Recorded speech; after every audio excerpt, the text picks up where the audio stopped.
Ciao tifosi del Napoli! Oggi parliamo di una questione che sta creando un po' di tensione attorno alla nostra squadra. La disputa legale tra il Napoli e l'ex agente di André Frank Zambo Anguissa. Ma prima di entrare nei dettagli, non dimenticate di lasciare un like e di iscrivervi al canale per restare aggiornati su tutte le novità. La vicenda riguarda Alessandro Pettine, l'ex agente che aveva seguito Anguissa durante la firma del suo primo contratto con il Napoli.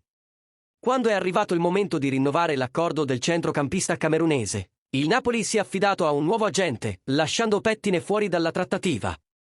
E qui nasce la controversia. Pettine ha avanzato una richiesta di pagamento al club partenopeo, sostenendo di avere diritto a compensi legati alla trattativa di rinnovo.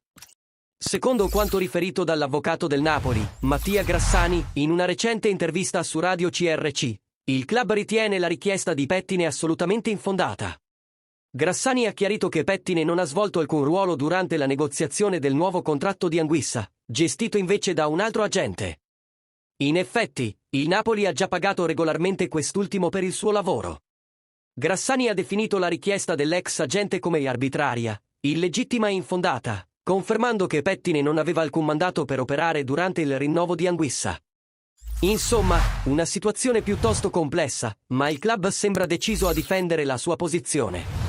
Per ora, non c'è da preoccuparsi per il rendimento di Anguissa, che continua a essere uno dei pilastri del centrocampo azzurro, mentre la battaglia legale prosegue dietro le quinte.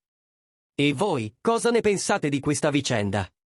Credete che il Napoli abbia fatto bene a difendere la propria posizione? Lasciateci i vostri commenti qui sotto e non dimenticate di iscrivervi al canale per non perdere nessuna novità. Forza Napoli!